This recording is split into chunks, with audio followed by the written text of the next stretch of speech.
भगवान के नाम पे कुछ दे दो साहब, एक हफ्ते से कुछ नहीं खाया।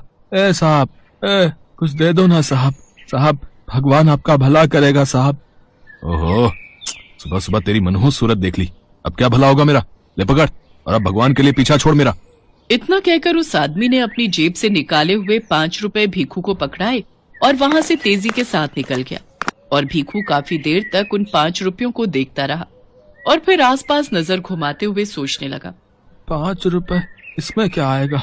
वो सामने पराठे वाला खड़ा है, उसके पास जाता हूँ। फिर भीखू अपनी जगह से उठा और सड़क की दूसरी तरफ खड़े एक ठेले पर गया। ठेले पर एक आदमी गरम गरम आलू के पराठे सेक रहा था, जिन्हें देखकर भीखू की भूख और भी बढ़ गई। उसका मन कर रहा था कि वो तुरंत पराठों पर टूट पड़े, लेकिन फिर भी किसी तरह खुद को संभाले वो वहां खड़ा रहा। जब पराठे वाले की नजर उस पर पड़ी तो उसने गुस्से से कहा, यहाँ क्यों खड़ा, चल रास्ता छोड़, कहीं और जाके हाथ फैला चल। भैया मुझे पराठा खाना है। ये लो, मेरे पास पैसे भी हैं। ये तो बस 5 रुपए, इतने में नहीं मिलता यहाँ कुछ। एक पराठा पूरे 10 रुपए का, समझा। जा, जब पूरे पैसे हो तब आना जा। भैया पर आधे पैसे तो है ना मेरे पास, तो आधा पराठा ही दे दो, बहुत भूख लगी है भैया। अच्छा, और फिर बचे हुए आधे पराठे का मैं क्या करूंगा, है। यहाँ कोई ग्राहक आधा पराठा नहीं खरीदता, समझा। तो भैया फिर पूरा पराठा ही दे दो, भगवान तुम्हारा भला करेगा। भीखू ने इतनी बेबसी से ये बात कही थी कि उस पराठे वाले को भीखू पर दया आ गई और उसने 5 रुपए लेकर उसे पूरा एक पराठा खाने के लिए दे दिया। बस भीखू को यही तो चाहिए था। भीखू ने सिर्फ आधा पराठा ही खाया और बचा हुआ पराठा अपने झोले में डालकर वहां से चल दिया। यही भीखू की जिंदगी थी। कभी कुछ खाने को मिल जाए तो उसे भगवान का चमत्कार मानकर वो खुश हो लेता था, और जब नहीं मिलता तो उसे भी भगवान की दी हुई सजा मानकर रह लेता। उसे किसी से कोई शिकायत नहीं थी। भीखू एक पैर से लाचार था और उसका एक हाथ भी जन्म से ही नहीं था। उसकी इस हालत को देखकर कोई भी उसे काम पर नहीं रखता था। परिवार के नाम पर भी भीखू के पास कोई नहीं था, सिवाय कुछ उन बच्चों के जो उसी की तरह अपाहिज थे और भीख मांगकर अपना गुजारा करते थे।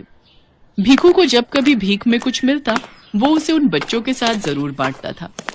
ले भाई राजू, ये तेरा, और मन्नू तू ये ले, और रीना ले, तू भी ले। भैया ये मन्नू का टुकड़ा मेरे टुकड़े से बड़ा है। हाँ तो क्या हुआ, खाने देना उसे, और तू चिंता क्यों करता है। भगवान ने चाहा तो कल और कुछ मिल जाएगा, और क्या पता आज से ज्यादा ही मिल जाए। भीखू की बात सुनकर वो तीनों बच्चे मुस्कुरा दिए और फिर चैन की नींद सो गए। भीखू के जैसे ये बच्चे भी अनाथ थे, लेकिन फिर भी अकेले नहीं थे। इनमें से जब कभी किसी को भी भीख मिलती तो उसे आपस में जरूर बांटते थे। बस इसी तरह इनकी जिंदगी चले जा रही थी। फिर एक दिन, साहब साहब भगवान के नाम पर कुछ दे दो साहब। अब क्या चाहिए तुम्हें। अब जो आपकी इच्छा हो साहब, पैसे, खाना, कपड़े, कुछ भी दे दो साहब, इस गरीब का भला हो जाएगा। अभी रुको, मैं बाहर आकर तुमसे बात करता हूँ। इस आदमी का नाम राजेश था, जो देखने से ही काफी अमीर लग रहा था। असल में राजेश शहर का एक बड़ा बिजनेसमैन था और उस वक्त अपनी महंगी गाड़ी में बैठकर एक मीटिंग के लिए जा रहा था। लेकिन जब उसकी गाड़ी की खिड़की पर भीखू भीख मांगने के लिए आया तो बाकियों की तरह उसने भीखू को हड़काया नहीं, बल्कि गाड़ी से बाहर आकर भीखू से बड़े ही सुलझे अंदाज में बोला, हाँ भाई, तुम्हें मैं पैसे भी दे सकता हूँ, खाना भी खिला सकता हूँ, और पहनने को कपड़े भी दे सकता हूँ, वो भी अभी के अभी। लेकिन एक समस्या है। कैसी समस्या साहब। देखो भाई, मैं हूँ एक कारोबारी, जात से भी और काम से भी। तो मेरी जिंदगी का एक उसूल है कि मैं कभी भी किसी को भी कोई चीज मुफ्त में नहीं देता, भीख भी नहीं। साहब पर मैं गरीब, आपको क्या दे सकता हूँ। अगर मेरे पास कुछ होता तो मैं ऐसे भीख थोड़े ही ना मांगता। वो तुम देखो भाई, मैं यहाँ अगले 5 मिनट तक खड़ा हूँ। तुम जो चाहो मेरे लिए ले आओ, और बदले में मैं तुम्हें पैसे, खाना और पहनने को कपड़े भी दिला दूंगा। पर याद रहे, तुम्हारे पास सिर्फ 5 मिनट ही हैं। राजेश के ऐसा कहते ही भीखू अपने दिमाग के घोड़े दौड़ाने लगा। उसने आसपास नजर घुमाकर देखा तो उसे एक गुलाब का पौधा नजर आया, जो ढेर सारे लाल गुलाबों से भरा हुआ था। उस पौधे को देखकर भीखू को कुछ सूझा और वो अपनी बैसाखी के सहारे लंगड़ाते हुए उस पौधे के पास गया। उसने अच्छे से देखभाल कर उस पौधे का सबसे बड़ा और सबसे सुंदर फूल तोड़ा और उसे लाकर राजेश को देते हुए बोला, लीजिए साहब, ये ही दे सकता हूँ मैं आपको। बहुत बढ़िया, ये वाकई बहुत सुंदर है, तुम्हारा बहुत बहुत शुक्रिया। इतना कहकर राजेश ने अपनी जेब से कुछ पैसे निकाले और उन्हें भीखू के हाथों में रखते हुए बोला, मुझे लगता है इतने से तुम खाना और कपड़े दोनों खरीद सकते हो। जो अभी भीखू के साथ हुआ था वो उसकी उम्मीद से कहीं ज्यादा था। उस दिन भीखू और तीनों बच्चों ने पहली बार छक्के खाया। बच्चे बहुत खुश थे, लेकिन भीखू किसी सोच में डूबा हुआ था। क्या हुआ भैया, खाओ ना। कुछ सोच रहा हूँ राजू, अब तू खाना खा। उस दिन जो कुछ हुआ उसने भीखू के दिलो दिमाग पर गहरा असर डाला था। असल में भीखू को पहली बार ये एहसास हुआ था कि जिंदगी में जरूरत से ज्यादा भी हासिल किया जा सकता है। अगले ही दिन सुबह सुबह भीखू एक सरकारी बगीचे में गया और उसने ढेर सारे फूल तोड़कर अपने झोले में रख लिए। फिर उन फूलों को लेकर वो उस चौराहे पर गया जहां हर रोज भीख मांगने के लिए खड़ा होता था। लेकिन इस बार उसने किसी से भीख नहीं मांगी, बल्कि सबको आगे बढ़कर सुंदर फूल देने लगा। उसके ऐसा करने से लोग बड़े खुश हुए। जो लोग पहले उसे डांट कर झिड़क देते थे वो अब उसे देखकर खुश हो रहे थे और उसे कुछ न कुछ पैसे भी जरूर दे रहे थे। उस दिन भी भीखू और तीनों बच्चों ने पेट भरकर खाया और फिर, भैया ये कमाल कैसे हो गया, इतना सारा खाना। भीखू के साथ अब तक जो कुछ भी हुआ था वो सब भीखू ने बच्चों को कह सुनाया। और फिर अगले दिन से ही भीखू के साथ साथ तीनों बच्चे भी अपने साथ ढेर सारे फूल तोड़कर ले जाने लगे और लोगों को बांटने लगे। चौंकाने वाली बात ये थी कि बच्चों के साथ भी ठीक वैसा ही हुआ जैसा कि भीखू के साथ हुआ था। कुछ दिन ऐसे ही हंसी खुशी बीत गए, लेकिन फिर, अरे तुम तीनों इतने कम फूल क्यों लाए हो, इतने से क्या होगा। भैया वो आज बगीचे के गार्ड ने हमें फूल तोड़ते देख लिया, डंडा लेकर हमारे पीछे दौड़ गया था। बड़ी मुश्किल से बचकर भागे हम। वो तो शुक्र करो कि इतने फूल तोड़कर पहले ही झोले में डाल लिए थे, लेकिन अब लगता है कि कल से उस बगीचे में नहीं जा पाएंगे। वो गार्ड हमें फूल नहीं तोड़ने देगा। अच्छा ये तो बड़ी दिक्कत हो गई। चलो कोई नहीं, कल का कल देखेंगे, फिलहाल आज तो काम पर चलें। ये सच था। लोगों को फूल बांटकर उनसे भीख लेना अब भीखू और इन बच्चों का काम बन गया था, लेकिन अब ये इतना आसान नहीं था। उस दिन जितने भी फूल थे उन्हें लेकर भीखू फिर से चौराहे पर गया। वो जाकर खड़ा ही हुआ था कि तभी वहां एक गाड़ी आकर रुकी। भीखू उस गाड़ी को देखते ही पहचान गया, क्योंकि वो गाड़ी राजेश की थी। साहब साहब ये लीजिए साहब, ये आपके लिए। शुक्रिया दोस्त। दोस्त, आपने मुझे दोस्त कहा साहब। हाँ, क्योंकि अब तुम भी मेरी तरह ही कारोबारी हो गए हो। तुम्हारे बारे में सुना मैंने, यहाँ सब तुम्हारी ही बात करते हैं, तुम्हें फूलों वाला भिखारी कहकर बुलाते हैं और कई लोग तो तुम्हारा इंतजार भी करते हैं। लेकिन अभी भी बस एक दिक्कत है कि लोग तुम्हें अब भी भिखारी ही मानते हैं। ये मुझे अच्छा नहीं लगा। इतना कहकर राजेश ने फिर से भीखू के हाथ में कुछ पैसे रखे और वहां से चला गया। उसके जाते ही भीखू एक बार फिर सोच में पड़ गया। एक बार फिर राजेश ने भीखू को नई दिशा दी थी। राजेश से मिले पैसों को लेकर भीखू फौरन वापस अपनी झोपड़ी में गया, जहां तीनों बच्चे उसका इंतजार कर रहे थे। भैया अच्छा हुआ आप आ गए। देखो ना, ये मन्नू जिद कर रहा है कि आज पाव भाजी खाएगा और मैं बोल रहा हूँ कि आज छोले भटूरे खाते हैं ना। नहीं, खाना मैं लेकर आया हूँ, हम वही खाएंगे और अब से पैसे बचा कर रखेंगे। पर वो क्यों भैया, हमें पैसे बचाकर क्या करना है? फूल उगाने हैं। भीखू की कही बात को समझने में बच्चों को जरा भी देर नहीं लगी। उन सबके पास जितने भी पैसे थे उन सब से उन्होंने ढेर सारे पौधे खरीदे और फिर उन्होंने हाईवे के किनारे की सरकारी जमीन में रोप दिया। फिर सभी मिलकर उन पौधों की बहुत अच्छे से देखभाल करने लगे। कुछ ही हफ्तों में वो सभी पौधे सुंदर और रंग बिरंगे फूलों से भर गए। देखो भैया, अब कितने सारे फूल हैं हमारे पास। अब हम फिर से एक साथ भीख मांगने जा सकते हैं। नहीं, हम जाएंगे तो जरूर, लेकिन भीख मांगने नहीं, बल्कि कारोबार करने। हैं? क्या मतलब भैया? भीख मांगने से बेहतर है कि हम इन फूलों को बेचकर पैसे कमाएं और फिर जो पैसे मिले उनसे और पौधे लगाएं, फिर और ज्यादा कमाएं। आखिर कब तक भिखारी ही रहेंगे? क्यों, सही कहा ना मैंने? भीखू ने आज कुछ ऐसा कहा था जिसे सुनकर तीनों बच्चों को बहुत ही अच्छा लग रहा था, क्योंकि अब वाकई उन्हें जो भविष्य दिख रहा था वो एक भिखारी होने से कहीं बेहतर था। भीखू भी तैयार था फूलों वाले भिखारी से फूलों वाला कारोबारी बनने के लिए। चंदन नाम है उसका, लेकिन अब कोई उसे इस नाम से नहीं पुकारता। लोगों के लिए वो एक लंगड़ा भिखारी है, जिसका चेहरा जले हुए होने के कारण बहुत ही भयानक दिखता है और जो मॉल के बाहर भीख मांगता है। 1-2 रुपए दे दो साहब, भगवान के नाम पर दे दो। ए हटो हटो, दूर हटो। चंदन के कटोरे में कोई कुछ पैसे डालता तो कोई उसे देखकर नाक भौं सिकोड़कर आगे निकल जाता, तो कोई उसे दुत्कार देता।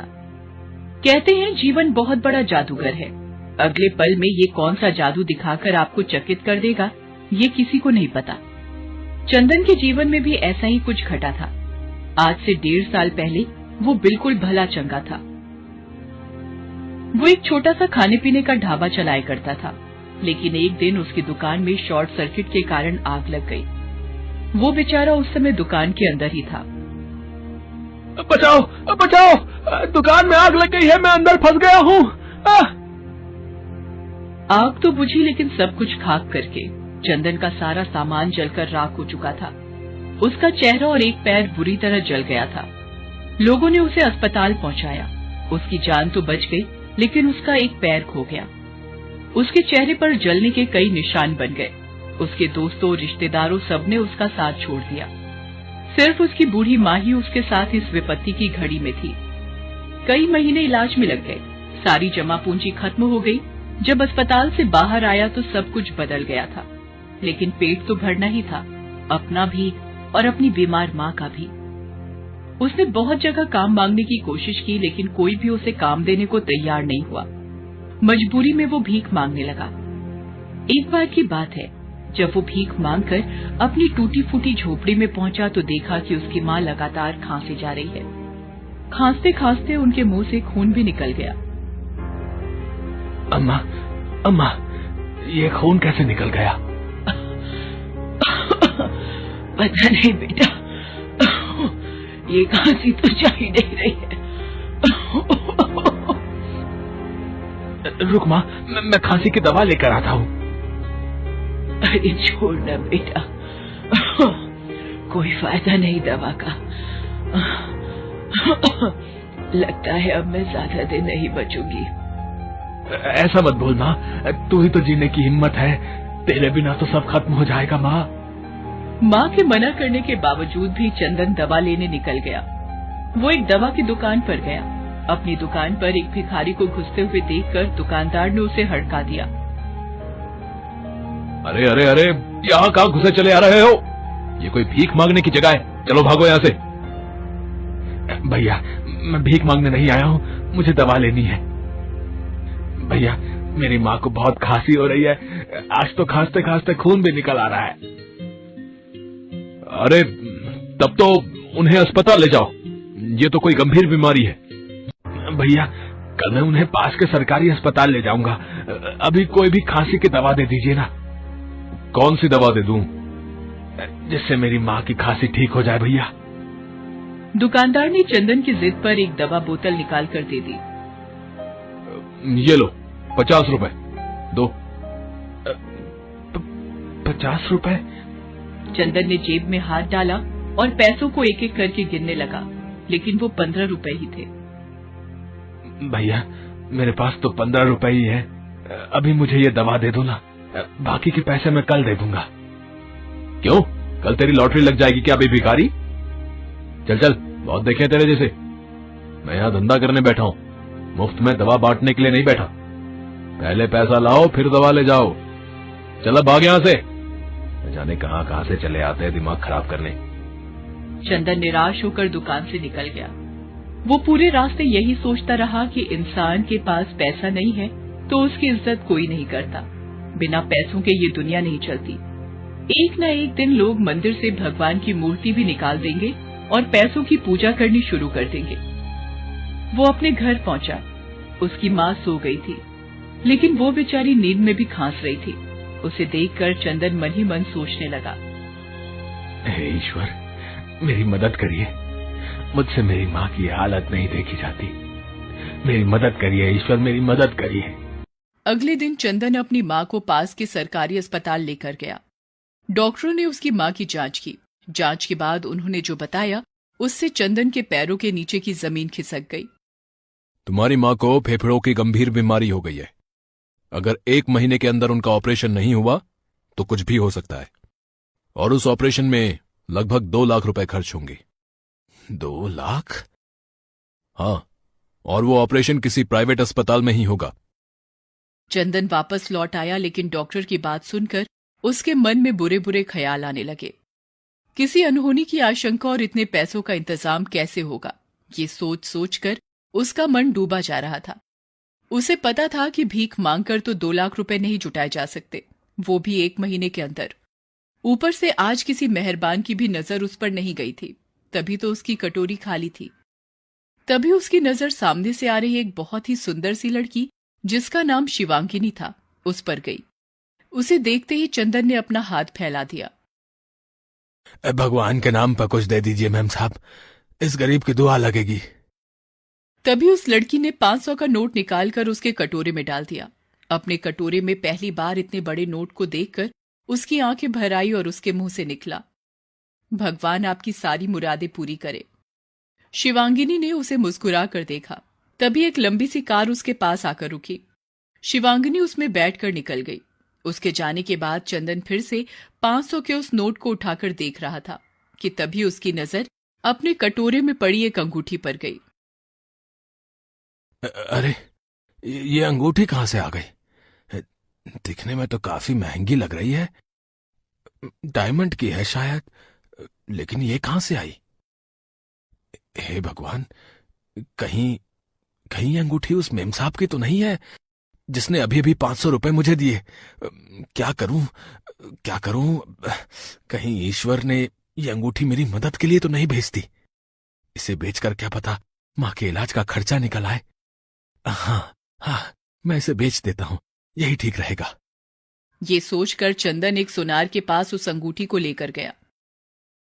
सुनार ने बताया कि ये तो बहुत महंगी अंगूठी है, लगभग 2.5 लाख रुपए देने के लिए भी वो तैयार हो गया। अरे, इतने रुपयों में तो मां का इलाज हो जाएगा। वो ये सोच ही रहा था कि तभी उसकी अंतरात्मा ने उसे ऐसा करने से रोका। ये तो चोरी हुई ना चंदन। माना कि मां बहुत बीमार है, लेकिन इस तरह किसी की अंगूठी बेचकर मां का इलाज कराना क्या ठीक होगा? नहीं नहीं, ये अंगूठी मेरी नहीं है। मुझे उस मेम साहब को खोजकर ये अंगूठी देनी ही होगी। चंदन वहां से निकल आया और उस मेम साहब की तलाश शुरू कर दी। लेकिन इतने बड़े शहर में उन्हें ढूंढ पाना इतना आसान तो नहीं था। वो बेचारा हर दिन हर चेहरे में उस मेम साहब को ढूंढने की कोशिश करता, लेकिन वो नहीं मिली। इस बात को 10 दिन बीत गए। एक तो मां के इलाज की फिक्र, दूसरे मेम साहब की तलाश। यही सोच सोचकर चंदन कई रातों से सोया नहीं था। लेकिन 11वें दिन उसकी नजर उस मेम साहब पर पड़ गई। वो अपनी गाड़ी में बैठकर उसके सामने से निकल रही थी। चंदन अपनी जगह से उठा और लंगड़ाता लंगड़ाता उनका पीछा करने लगा। कुछ ही दूरी पर वो कार एक बड़े से अस्पताल के बाहर रुकी और वो उस अस्पताल में दाखिल हो गई। चंदन भी अस्पताल के अंदर गया और मेम साहब को आवाज देने लगा। मेम साहब, मेम साहब, मेम साहब। शिवांगिनी ने उसे पलट कर देखा। अरे, तुम्हें तो मैंने कहीं देखा है। मेम साहब, मैं मॉल के बाहर भीख मांगता हूं। 10 दिन पहले आपने मुझे 500 रुपए दिए थे। हाँ, याद आया। पिछले 10 दिनों से मैं आपको ढूंढ रहा हूं। आपकी एक चीज मेरे पास है। ये कहकर चंदन ने वो अंगूठी शिवांगिनी को दे दी। शिवांगिनी उसे देखकर चौंक गई।